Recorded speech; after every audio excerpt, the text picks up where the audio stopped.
documentary side, I want to put her on blast because she was telling me, she was saying to me that what I was asking for was crazy and they wasn't spending money like that. I'm talking about you got footage, you got clothing, I was doing footage, I had pictures, all the stuff that I had, you could figure out a way to pay a brother and stuff like that. And then I was telling her about some prices that I've already received and I had the invoices to show it. And then she was calling me like I was lying. I'm like, yo, who do you think you talking to? You know what I'm saying? And she was talking about, there's no way nobody paid. Nobody what? I say, first of all you people come with these documentaries and stuff, the first thing you tell me, y'all tell these people out here that y'all don't pay, and y'all pay. If you can make a picture look like $10,000, $15,000, you know what I'm saying? You can sit here and tell me that you're gonna pay me for my time sitting right down here with y'all. You understand? So then, one thing led to another, and I was like, all right, well then, F you, I spoke to 50, and then she said 50, and this is exact words that came out her mouth. 50 does not determine what goes in and goes out of this doc. Gene initially desired to participate in the 50 Cent documentary. He believed that the whole truth should finally be revealed. However, he claims that the discussion quickly veered off course when he met down with director Alex Stapleton. Gene arrived prepared to assist, but the atmosphere shifted, and he concluded that the project wasn't proceeding as he had anticipated. According to Gene, he wanted to take the proper approach. He attempted to bring in Tim and Kirk Burrows, two individuals who had known Diddy since the beginning. When taken as a whole, they might have established the timeline from Diddy's early hustle days to the street era and his eventual empire. That would have been the complete blueprint. According to Gene, he requested $50,000 as a bundle offer for all three of them, and he thought the fee was more than reasonable given the stories and historical background they could offer. However, at this point, everything abruptly shifts to the left. Gene claims that filmmaker Alex Stapleton surprised him with something. She apparently informed him that 50 Cent had no influence over the project, not the compensation, not the budget, and not even the inclusion of certain individuals. She asserted that his name was primarily included to support the initiative. Gene considered that to be a serious insult. To illustrate his standard rate, he even showed her invoices from previous documentaries. However, Gene claims that she stunned him by accusing him of lying rather than listening to him. From his perspective, he spent years defending Diddy, saw heated situations, recorded everything, and now someone was behaving as though he was making things up. That was crazy to him, and it didn't end there.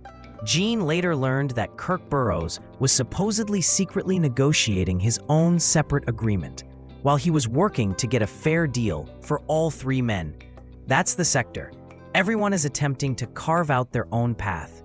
Gene wanted a single, cohesive agreement, but he left since Kirk was already working behind the scenes, because he declined to participate in the documentary. Many viewers believe that some details are lacking because the person who purports to have the most detailed timeline and receipts was not participating.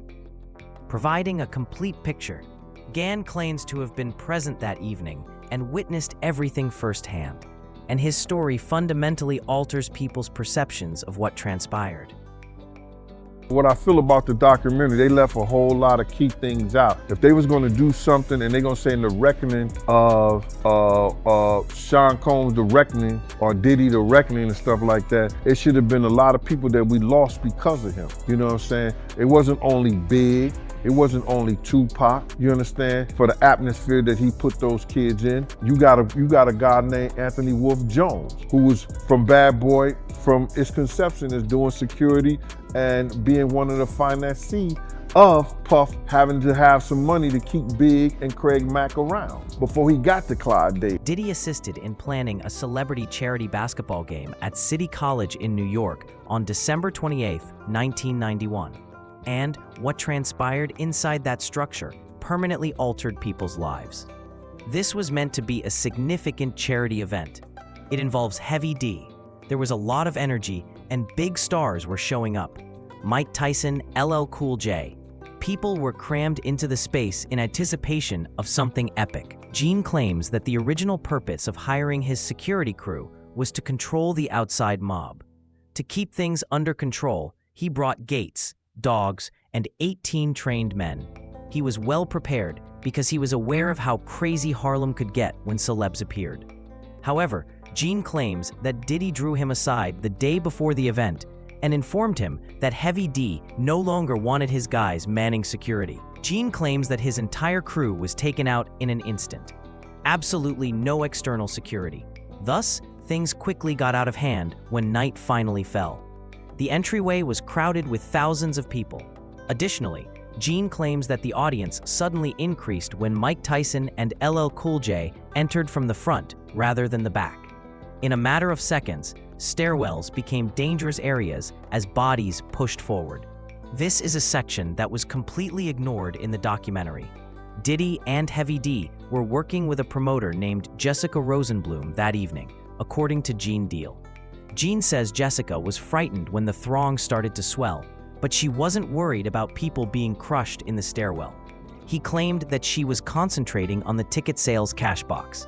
To safeguard the cash, Gene claims she took the box and closed the door at the bottom of the stairs.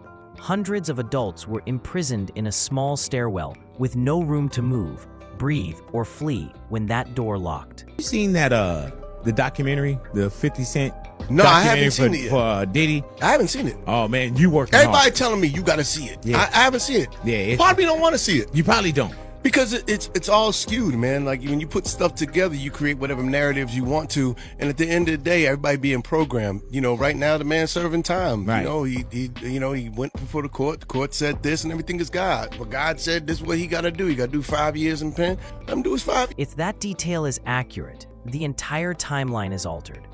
After the crowd surged that evening, 9 adults were crushed in the stairs and died. Gene claims that the crowd was so dense that he was unable to even get to the stairs. He had to make his way around the entire gym, locate a different entry, and begin pushing doors open from within.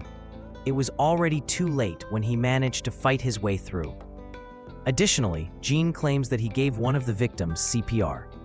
An adolescent attendee was reported at the time, but they did not make it out alive.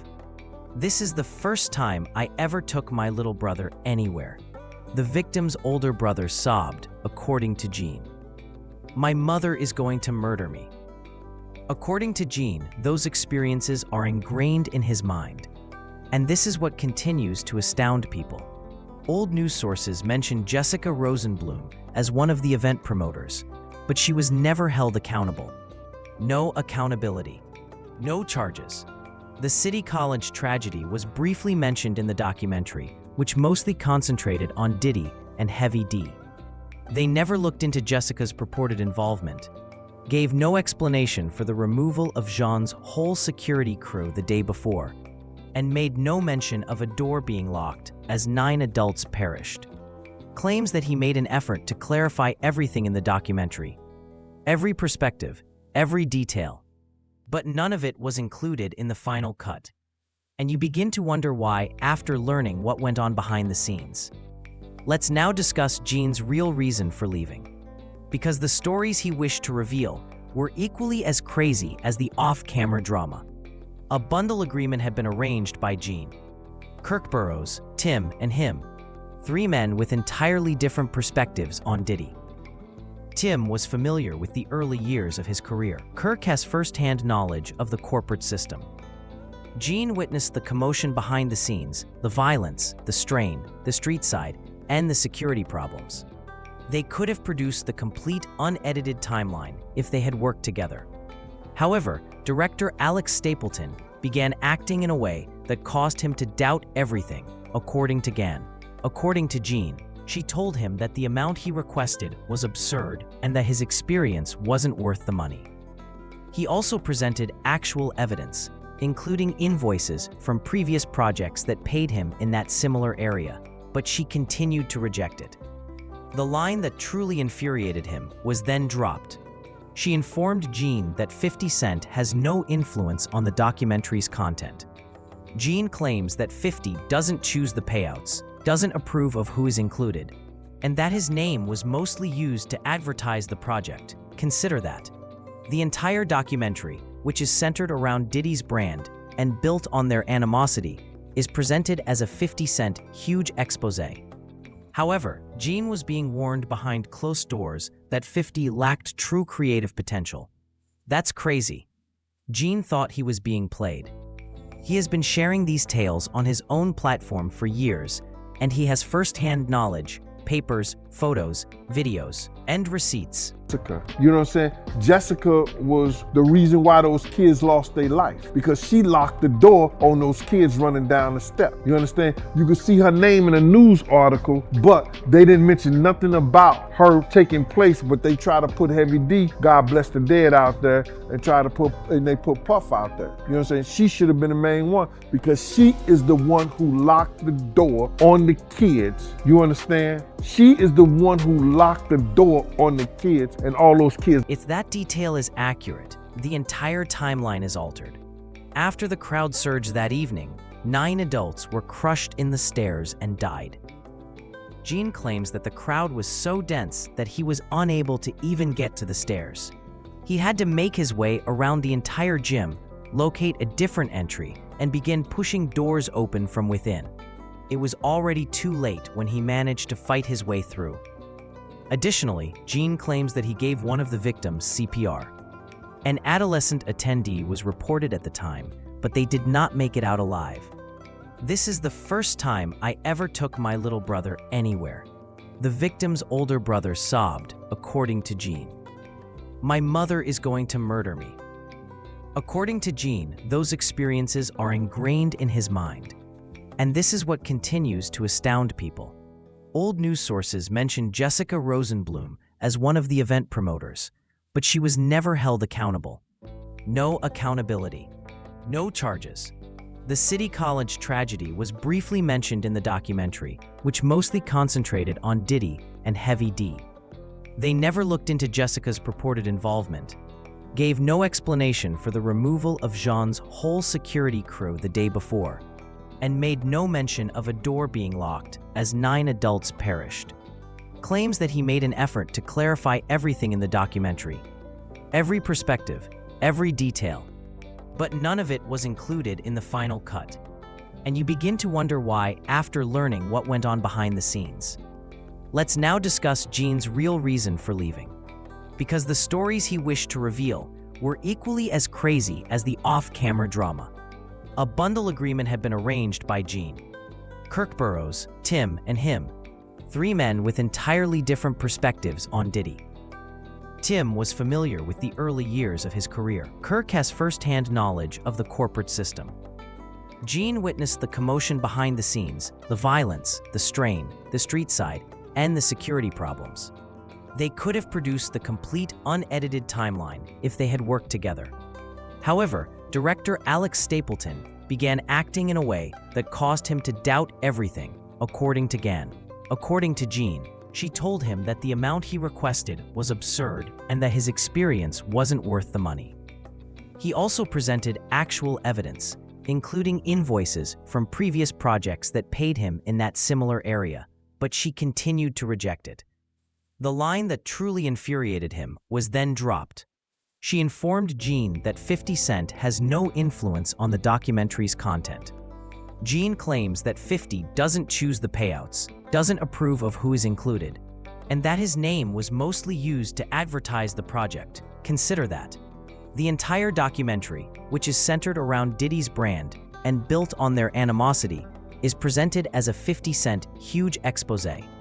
However, Gene was being warned behind closed doors that 50 lacked true creative potential. That's crazy. Gene thought he was being played.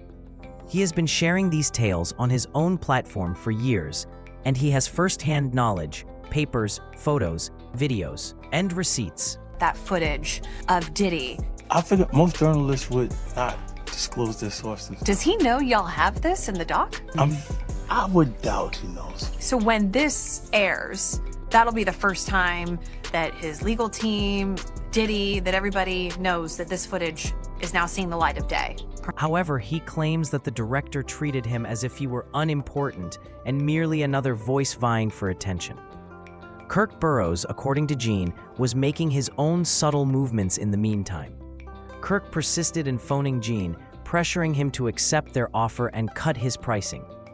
However, Gene later discovered that Kirk was acting as though he was still a member of the squad while secretly negotiating a different deal.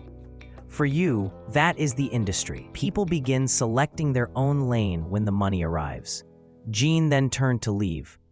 The documentary feels lacking because of this. Major stories never made it in because of this.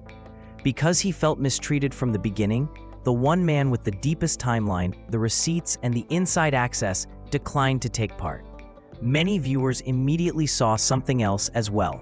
Kim Porter was hardly discussed in the documentary. Kim was the mother of 3 of Diddy's children and his ex-partner.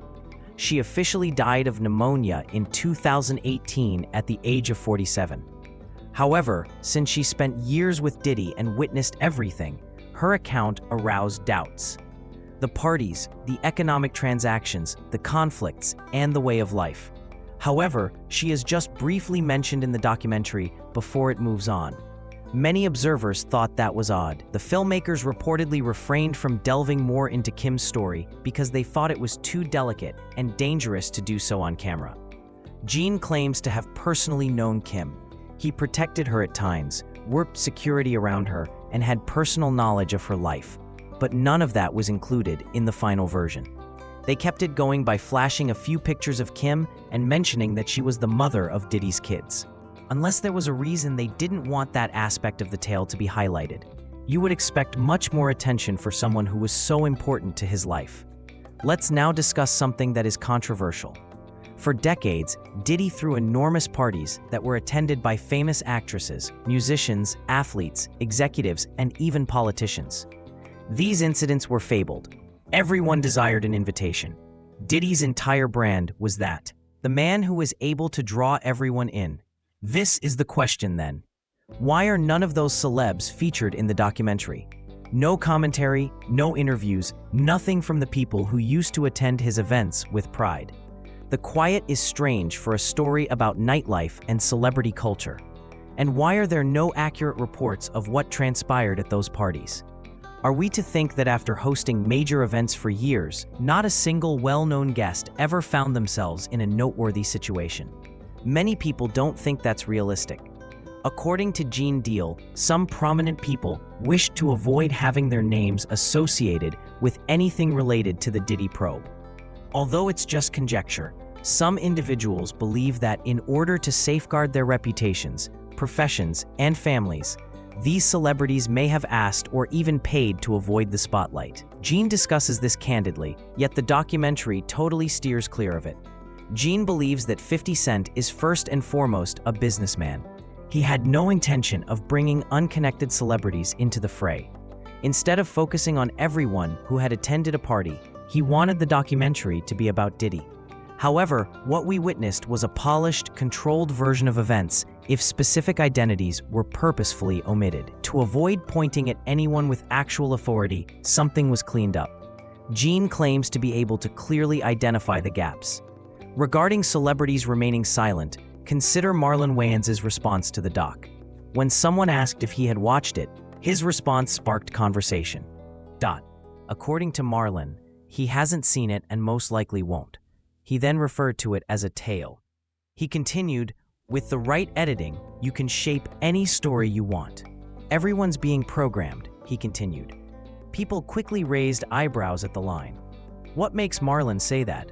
Is he endorsing Diddy, implying that the documentary is skewed, or implying that he has personally witnessed events and is reluctant to become publicly involved? Marlon has been the subject of long-standing industry rumors. Quiet conversation, nothing confirmed. Additionally, people start to wonder what he's actually expressing when he starts talking about narratives and programming while refusing to watch the documentary. Gene Deal claims to have first-hand accounts of numerous celebrities. However, a lot of people didn't want their names to appear in the documentary. Just their quiet conveys much. Let's now discuss one of the most incendiary aspects of the whole circumstance: Diddy's private video before his arrest. Everyone had the same question after reading this content. How on earth did 50 Cent obtain this? In the documentary, Diddy is seen responding to the media, planning, and attempting to choose his next course of action while speaking on the telephone with his attorney in a New York hotel room. Incredibly intimate behind-the-scenes moments that were never intended to be made public. It has been reported that Diddy engaged a videographer to capture every moment of his life. Perhaps it was for a project in the future. Perhaps he wanted a record of everything that took place. Although the precise cause is unknown, he was undoubtedly being continuously filmed. This is the crucial point. Such footage is usually regarded as Diddy's property. Under NDAs, the videographer would have been bound by a contract that prevented anything from leaving Diddy's close circle. However, 50 Cent managed to get his hands on it. At that point, everything erupted into a legal nightmare. Diddy's attorneys promptly wrote Netflix a cease and desist letter, claiming the video was never intended for public broadcast and labeling it as unlawful. They even insisted that Netflix take down the entire documentary. Netflix retaliated by claiming to have obtained the video through legal means, but they did not provide an explanation, identify the source, or provide any other information. Additionally, 50 Cent has not disclosed the source. The entire thing seemed much more enigmatic because of the stillness. Nobody really knows how the footage came out because the videographer hasn't made any public statements. He might have sold it because he was supposedly unpaid. According to one theory, there is a rumor about that. Gene has stated in interviews that Diddy occasionally struggled to make timely payments to specific individuals. According to some, the videographer may have opted to flick the clip as retaliation after feeling burned. Some suspect that 50 received it through a third party or that someone involved in the project surreptitiously disclosed it. But once more, nothing is confirmed. It's all conjecture. Whatever the reality, many people still find the way that footage arose to be dubious, and it raises serious concerns about how the remainder of the documentary was put together. Gene also discusses instances in which he saw Diddy act aggressively. Once more, Gene's assertions are not verifiable facts. He tells a story about Misa Hilton, the mother of Justin, Diddy's first son. Misa allegedly begged Gene to watch over her on evenings out after he quit working for Diddy because she was uneasy and concerned about Diddy's reaction if he spotted her with someone else. Gene informed her upfront that nothing would happen if Diddy showed up, since Diddy knew Gene wasn't afraid of anyone, and he cost her $2,250 for a few hours of protection. Rapper and producer Eric Sermon is featured in a portion of the documentary.